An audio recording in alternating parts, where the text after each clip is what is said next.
Welcome to a read along with Dr. Powell in the book Discrete Perspectives in Mathematics, where we are in subsection 2.3.3.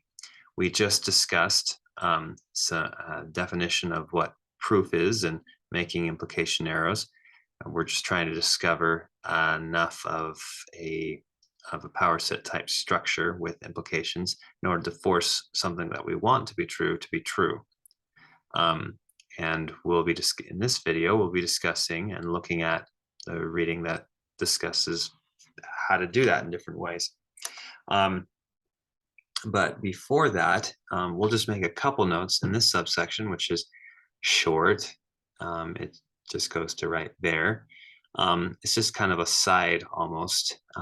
It just discusses that we need our assumptions, whatever we assume, to be consistent.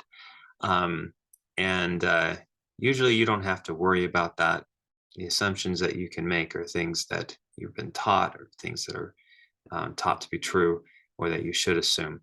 But of course, there's philosophical questions on, like, well, how do we know that they're consistent? What does that mean?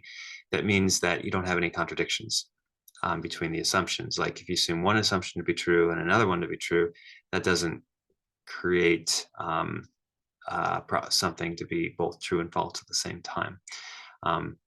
So we wouldn't want that to happen. So this little subsection discusses if we can actually be sure that any system of axioms that have been chosen for us is consistent, and you can actually prove that it is unprovable. And this discusses that you can never know if it's just not provable. You can actually prove that it's not provable, which is fascinating. And this is what this discusses right here in this section. Gödel, the mathematician Gödel, was the one who discussed that. So you can look that up or do some reading if you want, or you can look through here and I write a few notes on this fact. So pretty much, it's impossible to show that axioms are working consistently. What are axioms? Axioms are basic assumptions that you make.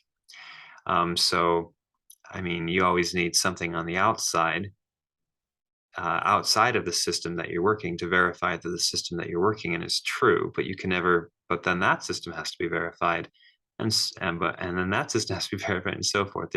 We can never, within one system of itself, verify that system is perfectly consistent. And so anyhow, that's a little philosophical, not really too necessary important for us, but it kind of gives us a little background as we're moving along. So there are three different kinds of proofs that we're going to be discussing. So there's one that's deduction. What's deduction?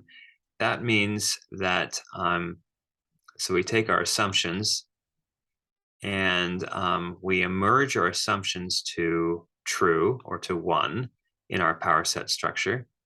And then we try to see, like, what else has to go to one? Like what else is in the fiber? Can we force the one that we want to be in that? That's what we've been discussing. And that's the basic kind of proof. That's called proof by deduction. Usually just establish some implication arrows where something is true implies something that is something implies the proposition that we want to be shows true, and that so you have true below something else. Well, there's only one way for that to happen. This thing, if something's above true, it must be true itself. It must also merge to true. If something below it merges to true, then it sandwiched in between, it also merges to true. That's what deduction, that kind of a proof is deduction. Contradiction is we start with what we want and we merge what we want to zero. And then we show that the assumptions then must also go to zero. So if what we want to show is if we take that and we assume first it's false and use that assumption to show, and use that idea to show that things that we know actually are true actually are also false, then That actually establishes the truth. How is that? Well, because that means that we have just seen that that the truth or true assumptions, the true assumptions are actually in between the statement that we want and zero itself. So it's like in between the two. So it's actually lies below it. It's a subset of it. So the assumptions are like a subset. So that means actually the assumptions imply it. So they lie below it. We've kind of showed a sandwiching effect, but on the other side, and that the assumption's actually below. So instead of showing that something's above the assumptions, we show that the assumptions are below something by a sandwiching effect downward to zero. That's what proof by contradiction is essentially. And there's one more type of proof, and that is where we have a whole slew of propositions that are indexed like A1, A2, A3, and so forth, and we want to show that they're true. And the way we show that they're true is we establish the fact that there are arrows between them from one index to the other. That knowing one thing implies the next thing. So if we just can show that knowing one thing implies the next thing, generally, we've shown a whole chain of implications.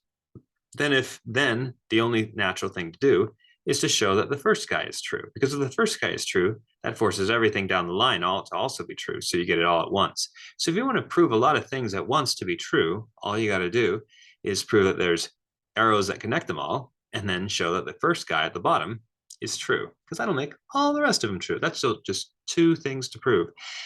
Usually you do this, you establish the fact that there is a chain by looking at the statements generally. For a general setup for any index, you show that this guy gets to the next one. If this one's true, then that one's true. So we have this this basic idea of just doing two things. Show there's a chain, maybe just in one step generally, and then show that the first guy's true. You've shown everything's true. It's called proof by induction. Very powerful type of proving to prove lots of things are true at the same time. In fact, really many things are true at the same time. And we're going to be working through some examples of these as we go along in the next videos or video. Thanks for watching.